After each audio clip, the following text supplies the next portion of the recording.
American business remains focused on China and India, but are companies making the right moves to capitalize on the world's fastest growing economies?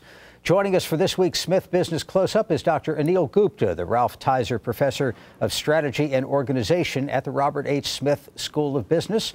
Dr. Gupta, thank you for being with us. Good to be here, Jeff, again. So tell me, why are China and India so important? Well, as my co-author and I say and argue in our just released book, Getting China and India Right, China and India, each of these two countries, is four game-changing realities all playing out at the same time. Number one, they are the two fastest growing economies in the world. In recent years, China and India together have accounted for over 25% of the growth in world GDP, translates into over 25% of the growth in world demand for most products and services. So if you're looking for top-line growth, you have to be in China and India. Number two, China and India are the two of the world's lowest cost platforms for both blue and white collar work. Blue collar wages in China and India are less than 1/10 of those in the United States. For white collar work, the ratio is 1/5 to 1/4. Number three is China and India are also becoming hotbeds of innovation to boost a company's innovation capabilities. Each of these two countries produces more scientists and engineers annually than any other country, including the United States. Also, the unique context of China and India is leading to the emergence of what I call frugal innovation, that is products, services, solutions that are frugal in terms of costs and prices, that are frugal in terms of impact on the environment, and that are frugal in terms of energy usage.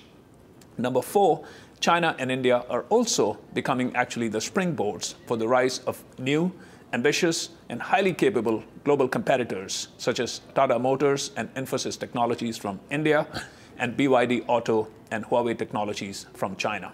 All right, so that is a powerful story. As Americans, should we be concerned about that from a competitive standpoint, or should we be excited about it in terms of world economic growth?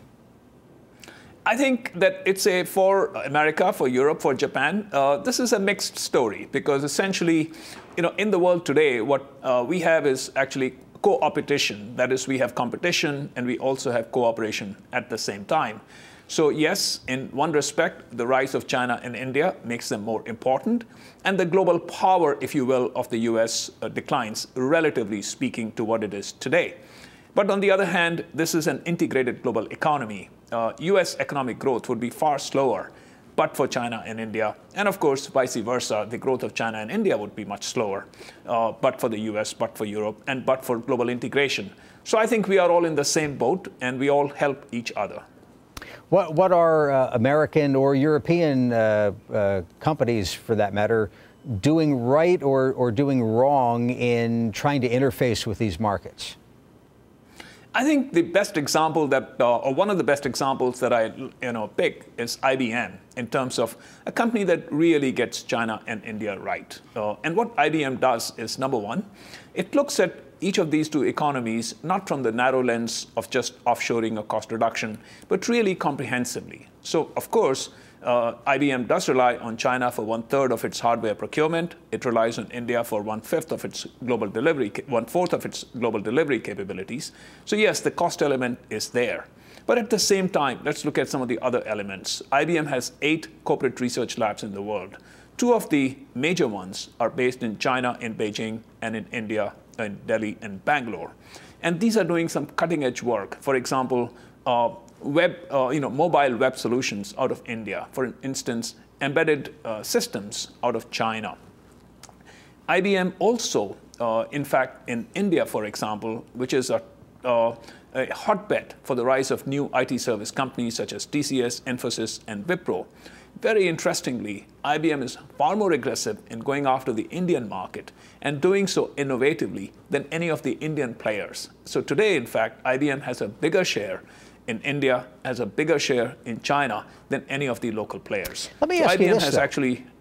I'm sorry to interrupt, but on the subject of IBM, could the next IBM, a global, international, multinational powerhouse, originate not in the developed world, but come out of India or China? In other words, are they going to be a laboratory for creating companies with that sort of scale? And are there any prospects that we should pay attention to now? I think yes. The answer is yes. And the way I would look at it is, let's simplify the argument and say, take the 500 biggest companies in the world. Let's assume that they come from 50 industries. You have the 10 companies in every industry. That makes up the 500. Today, if we say, where do those 10 companies in each industry come from?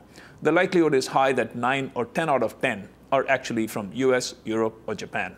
I think by 2025, chances are very high that of the top 10 companies in any industry, about 3 or 4, or maybe 5, are likely to have their roots in China or India.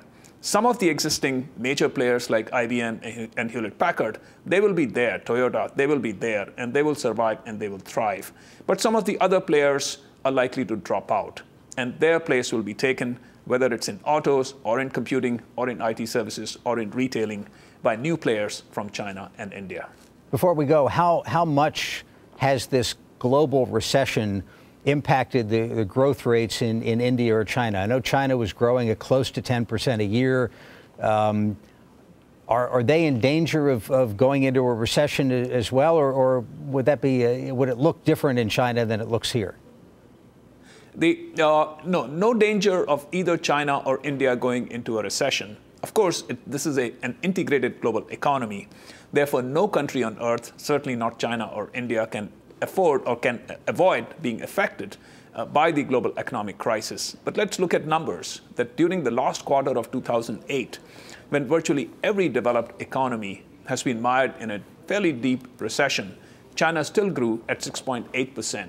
India still grew at 6.7%. For 2009, the estimated projections are for China and India somewhere between 5 to 7%.